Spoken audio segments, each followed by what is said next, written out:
have a day off today, so I thought it would be really nice to dedicate the day to kind of just doing cozy hobbies, mainly reading, but potentially other things as well. I would love to bake something. I'm thinking shortbread, honestly, but I'll kind of see what I feel like when the time comes. I definitely want to do that a little bit later on in the day, but I just started my Dark Vanessa the other day and it is very good. So I would love to just sit in this freaking cozy chair for most of the day and definitely read this. I will say it's so far been very heavy and hard to read considering what the subject matter is. It is about a young teenage girl who is struggling with her self-worth and is groomed by a much older male teacher and ends up in a very inappropriate relationship with him. Very dark, obviously. It's kind of giving horror vibes, but not in your typical horror book kind of way. It's scarier actually because of just how realistic it is, but very well written so far, so I would love to dedicate some time today to reading that. I also have borrowed an audiobook from my library and it's only 2 hours long, so I feel like I might be able to listen to most of that today. And it is called How to Piss Off Men. So definitely sounds like something I'm gonna love, and I would love to maybe listen to that while I bake or game or do some other cozy hobby. My boyfriend and I are also planning on going for a walk, but I don't think I'm gonna listen to it while we do that, just because I'd really rather hear the sounds of nature today. Sometimes I like listening to things when we go for a walk, but other times I'd really rather just like hear the birds chirp and stuff like that, and that's kind of more of the mood I'm in right now. And then also a little later, I think I'm going to pick out another poetry collection to start because I haven't picked up poetry in far too long and I definitely need to do that. But I don't really know which one yet. I have a lot on my shelf that I haven't read yet, and I feel like I'm just going to maybe pick up whatever I'm in the mood for later. Lily! Yeah. So, with all that being said, I think I'm going to start by reading a bit more of my Dark Vanessa and then hopefully go for a walk and then kind of see what I'm feeling after that.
So I have now read 80 pages of this today. I'm at page 113 and still just as good as when I first started it. Definitely has gotten a bit darker as it's progressed and just makes my skin crawl at points, honestly. So I think I'm going to take a little bit of a break from this because I've had enough for the moment. So now I think I'm actually going to probably play Minecraft with my boyfriend and listen to the audiobook that I borrowed from the library, and then hopefully after that bake some shortbread. I think that would be really, really nice. And then kind of see if later I'd rather pick up my Dark Vanessa again or maybe actually pick out like poetry to read.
So unfortunately, I think I cooked my shortbread a little bit too long, so it's a little bit on the burnt side, but there are worse things, I guess. It's still got a nice flavor, it's just a little dry. But while I was doing that and playing Minecraft, I did end up listening to the entirety of How to Piss Off Men, and I really, really enjoyed this audiobook. It was pretty funny. I will say the narration for it was a bit dry. I feel like he could have been a little bit more expressive. I don't really know how to describe it, but there was something about the way the narrator read it, which the narrator I think was also the author. It didn't land right, if that makes sense. But the points that he made were really funny. Like, I was laughing to myself the whole time I was listening to it. So I think I'm gonna give it 4 stars. It would be 5 stars, I think, if it was narrated a little bit better, and maybe if he had just explained things a little bit less, because like the last thing you want is to feel like you're being mansplained about how to piss off men. Didn't really translate that well, but anyway, it was pretty decent. It was a fun time. You can't really go wrong with like a 45-minute audiobook. So now I'm thinking I'm actually going to pick up my Dark Vanessa again, because I am kind of in the mood to pick it back up again. I really want to know what the heck is going to happen next and kind of see the character growth that's going to happen, because I just have a feeling it's going to be a lot of character growth, or at least I really hope so. I think once I've read enough of that and I need a break from it again, I'm going to pick up Mary Oliver's Devotions. I see this everywhere and I've had it on my shelf for like a year and I still haven't read it, so I figured it's probably about time to start this one. I can't see myself getting very far into it today, but hopefully I'll get to read like a little section or something like that and see what all the hype is about.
So I made a little bit more progress in my Dark Vanessa. I think I'm like between a third and halfway done, and it just got a lot more disturbing, and I didn't think it was really going to be able to, but no, somehow it did, and the heebie-jeebies are real.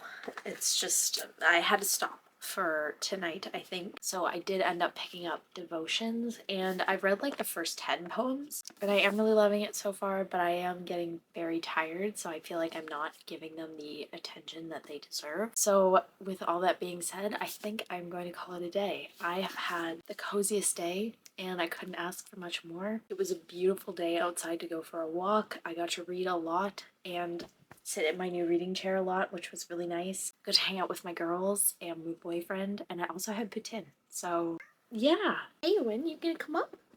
Yeah, I don't think it gets much better than that. On that note, I think I'm gonna leave this video here. I hope you have a great rest of your week and happy reading. Say happy reading!